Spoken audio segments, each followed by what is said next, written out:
A poor man was married to a beautiful woman. The man and his wife never quarreled. The husband loved his wife, and the wife loved her husband. They were very happy. But this happy couple had a rich, handsome neighbor. He saw the poor man's beautiful wife and fell in love with her. "I want to marry her myself," he thought. Every day, when the woman's husband was working in the fields, the rich man went to the poor man's house. "You're a beautiful woman," he said to the poor man's wife, "but your clothes are old. Why doesn't your husband buy new, pretty clothes for you? I'm sure he doesn't love you. If he loved you, he would buy wonderful clothes for you. Divorce him and marry me. I will buy you beautiful new clothes, the best in the land. Then you will be the most beautiful woman in Ethiopia." At first, the woman didn't listen to the rich man, but he came to her house every day, and every day he said the same things. At last, she began to think, perhaps my neighbor is right. Why doesn't my husband buy beautiful new clothes for me? Perhaps he doesn't love me. That night, she said to her husband, "Look at me, husband. My clothes are old and ugly. I want new ones. Buy me some new clothes." Her husband smiled at her. "You don't need new clothes," he said. "You are the most beautiful woman in the world to me." She was angry. "Don't you love me?" she said. "If you love me, buy me a new dress." Her husband loved his wife and wanted to please her. "I have only a little money," he thought, "and I need a new plow. But I want my dear wife to be happy." So the next day, he went to the market and bought a new dress for his wife. He took it home to her, and she put it on.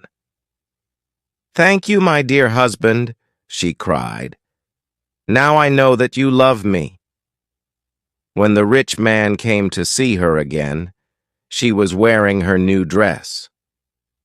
"You see," she said to him, "my husband loves me very much. He bought me this beautiful new dress." The rich man shook his head. "But a good husband doesn't only give his wife new clothes," he said. "He gives her gold. Where's your gold necklace? Where are your gold rings? Why doesn't your husband give you those?" He opened a box and showed her some beautiful gold jewelry.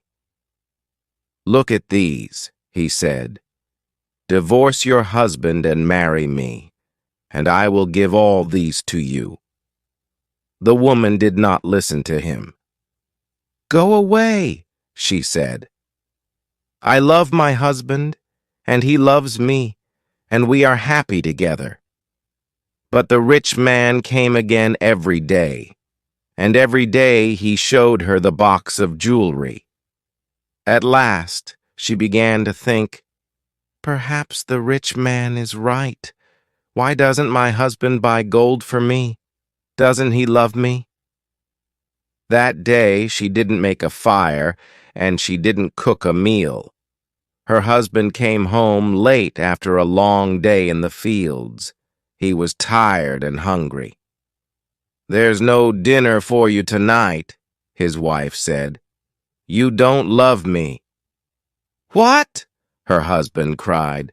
"But my darling, I love you more than anything. You are the most wonderful person in the world."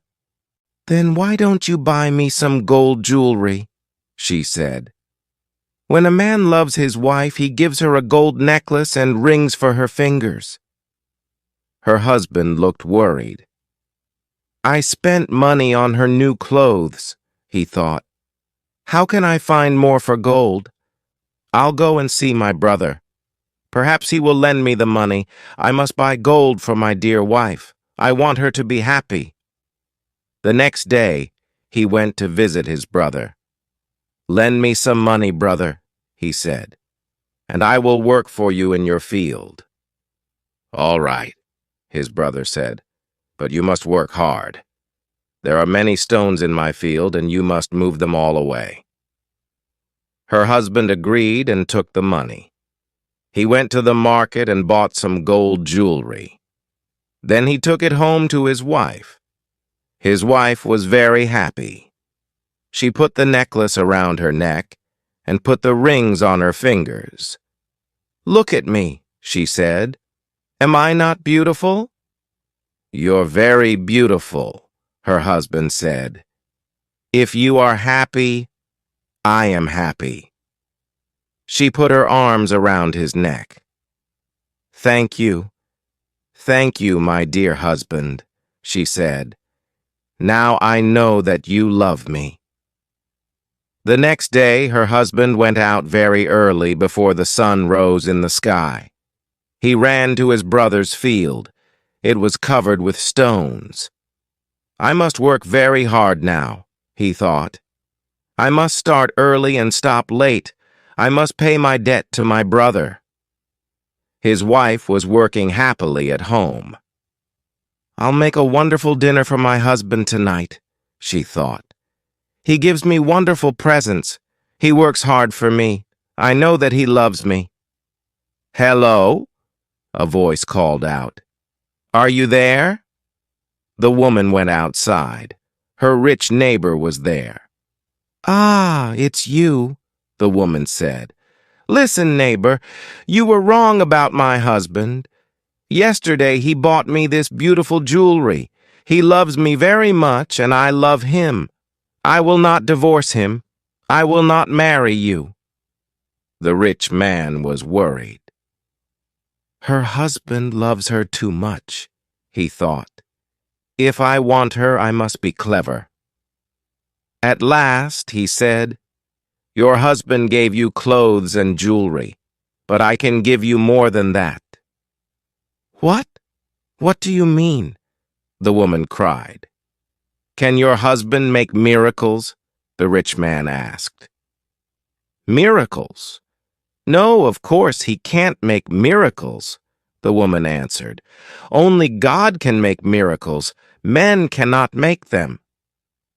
"But I can," the man said, "because I love you. Love can make miracles.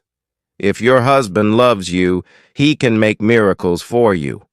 If you love me, I will make miracles for you." "Make a miracle for me now," the woman said. "I can't," the rich man answered. "You must promise to love me first. You must leave your husband and come to me. Then I will make wonderful, wonderful miracles for you." The woman said nothing, and the rich man went away. That night the poor man came home late. He was very tired and hungry. His wife brought water for him, and he washed himself. She brought delicious food for him, and he ate it. "My poor husband," she thought. "He works so hard for me, and he is so tired and hungry. The rich man is foolish. How can my husband make miracles? It's impossible." But the next day, and the day after, and the day after that, the rich man came to her house again. "Did your husband make a miracle for you yesterday?" he asked the woman. "Leave him and love me, and I will make many, many miracles for you every day." At last, the woman began to listen to him. One day when her husband came home, she was sad. "Wife, dear wife, what is wrong with you?" cried her husband. "Are you sick?" "No," she said. "I'm sad because you do not love me." "What?" cried her husband. "But you know that I love you. I bought you new clothes. I bought you gold jewelry. You're the most precious thing in the world to me." "But you don't make miracles for me," his wife said. Her poor husband was very surprised. "Miracles? Of course I can't make miracles," he said. Why do you want a miracle? Who gave you the idea? Our neighbor came to see me today, the woman said. Love makes miracles, he said. If a man loves a woman, he will make miracles for her. Her husband was very worried. That wicked man wants to take my wife, he thought. All this trouble comes from him. When he first came here, she wanted new clothes. Then she wanted gold jewelry, and now she wants a miracle. What can I do? If I don't make a miracle, perhaps my wife will leave me and marry him. The next day, he went slowly to work in his brother's field. I must pray, he thought. Only God can help me now. He looked up to heaven. Oh, Lord God, he prayed, please help me to make a miracle. I love my wife, and I want to keep her. Don't let this rich man take her from me. He worked all morning, moving stones from his brother's field. In the middle of the day, he sat down under a tree to rest. A man was sitting there already. Who are you? The poor man asked. I am a wizard, answered the man, and I have a gift for you. Look, here are 2 sticks. They make miracles. Miracles? The poor man said. He was happy now. What kind of miracles? If you touch a person with the first stick, the wizard said, he will become a donkey. The poor man thought of the rich man and smiled. A donkey? He said. That's very good. And if I touch him with the second stick, what will happen? He will become a man again, said the wizard. The poor man took the sticks and jumped up. Oh, thank you, my friend, he said. I prayed to God and he sent you to me. Now I can keep my wife and punish my enemy. He ran home. Wife, he called out, come here. I'm going to make a miracle. His wife came out of the house. A miracle? She said. What miracle? Look, said her husband. He touched her with the first stick. At once, she became a donkey. She lifted her head and tried to speak, but she could not. Hee-haw, was all she could say. Her husband touched her with the other stick. At once, she became a woman again. Husband, that's wonderful, she said. It's a real miracle. How did you do it? I prayed to God, her husband said, and he helped me. And now, wife, I am going to punish my enemy. Your enemy? Said his wife. Who is that? You know my enemy, her husband said. He was looking at her. He wasn't smiling now. It's the rich man, our neighbor. He comes to our house when I am working in the fields. He gives you bad ideas. Ask your husband for new clothes, he says. Ask him for gold jewelry. Ask him for a miracle. Am I right? Did our rich neighbor give you all these ideas? His wife said nothing. And did you listen to him? Her husband went on. His wife did not look at him. She was ashamed. I'm sorry, she said. It's true. He said all those things. He wanted me to divorce you and marry him, and I listened to him.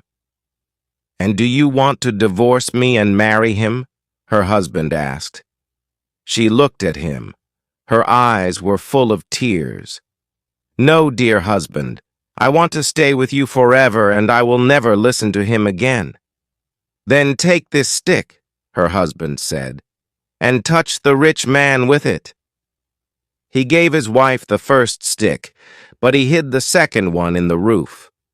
The next day he went to work. Soon the rich man arrived at the woman's house. "Well," he asked her, "can your husband make miracles yet?" "Yes," she said, and she touched him with the first stick. At once, the rich man changed into a donkey. "Now," said the woman, "you can go to work and help my dear husband." She took the donkey out to the fields. Her husband was working there, moving stones from his brother's field. "Ah," he said, "a donkey. Now I can finish the job quickly." From that day, the poor man gave the donkey many heavy loads to carry. The donkey carried stones away from the fields. It took sacks of tea to the market, and it brought flour and coffee home again. For many years, the donkey worked for the poor man. The poor man was not so poor now. The donkey was helping him, and he was becoming richer. One day the poor man looked at the donkey. It was tired and old. It stood still, its head bent down. The poor man was sorry for it. He went into his house and brought out the second stick. Then he touched the donkey with it. At once, the rich man stood there, but he was not a handsome young man now.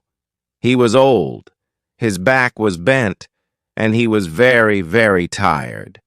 "You tried to take my wife away from me," the poor man said. "That was wrong. Go home now and don't look at other men's wives again." The rich man went away, and he never came back again. But the poor man and his wife lived happily together for many more years.